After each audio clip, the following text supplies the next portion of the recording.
கர்த்தருக்குள் பிரியமானவர்களே, நவம்பர் 6 இன்றைய பனித்துளிகளின் தலைப்பானது கலையும் பயிரும். வசனம் மத்தேயு 13வது அதிகாரம் 25வது வசனம்.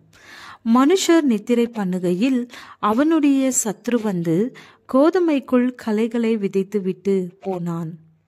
பாலஸ்தீனாவில் கோதுமை பயிர்களுக்கிடையில் சாதாரணமாக முளைத்து வரும் களைகள் பியர்டட் டார்னல் என்பதாகும். இதன் செடிகள் முளைத்து வரும்போது எந்தவித வித்தியாசமும் இல்லாமல் கோதுமை செடியை போலவே இருக்கும். களை என்று நினைப்பது பயிராக இருக்கலாம், பயிர் என்று நினைப்பது களையாக இருக்கலாம். ஆகவே தேவன் தரும் ஆலோசனை என்னவென்றால், நீங்கள் நியாய தீர்ப்பு செய்யாதிருங்கள் என்பதே. மனிதனுக்கு முகத்தை மட்டுமே பார்க்க தெரியும், ஆனால் களையும் பயிரும் எது என்ற வித்தியாசம் இருதயத்தில் மட்டுமே தெரிவதால் நியாய தீர்ப்பு செய்யும் அதிகாரம் தேவனுக்கு மட்டுமே கொடுக்கப்பட்டுள்ளது.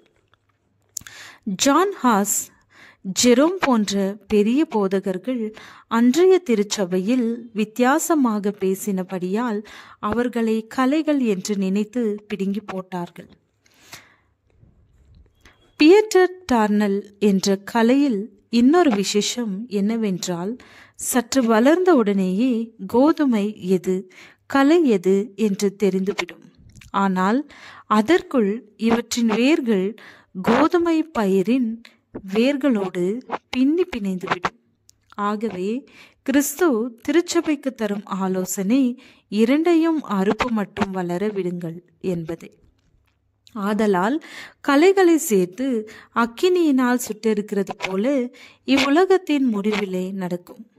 இப்போது தங்களை சிறந்த கிறிஸ்தவர்கள் என்று நினைத்து தலை நிமிர்ந்து நிற்கிறவர்கள் அநேகர் குறையுள்ளவர்களாக காணப்படுவார்கள், பரலோகத்துக்கு போகவே மாட்டார்கள் என்று களைகளை நினைத்த அநேகர் அங்கு காணப்படுவார்கள்.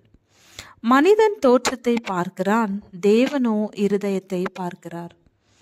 அப்பொழுது இயேசு ஜனங்களை அனுப்பிவிட்டு வீட்டுக்கு போனார். அவருடைய சிஷ்யர்கள் அவரிடத்தில் வந்து, நிலத்தில் களைகளை பற்றிய உவமையை எங்களுக்கு வெளிப்படுத்த வேண்டும் என்று கேட்டார்கள். அவர் பிரதியுத்தரமாக, நல்ல விதையை விதைக்கிறவன் மனுஷகுமாரன், நிலம் உலகம், நல்ல விதை ராஜ்யத்தின் புத்திரர், களைகளை பொல்லாங்கனுடைய புத்திரர், அவைகளை விதைக்கிற சத்ரு பிசாசு. அறுப்பு உலகத்தின் முடிவு, அறுக்கிறவர்கள் தேவதூதர்கள். ஆதலால் களைகளை சேர்த்து அக்கினியால் சுட்டெரிக்கிறது போல இவ்வுலகத்தின் முடிவிலே நடக்கும்.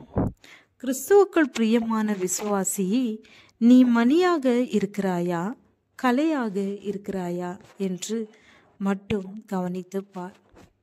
ஜெபம். தேவனே, உம்முடைய நியாய தீர்ப்பு நீதியானதாக இருக்க போகிறதற்காய் நன்றி. ஆமென்.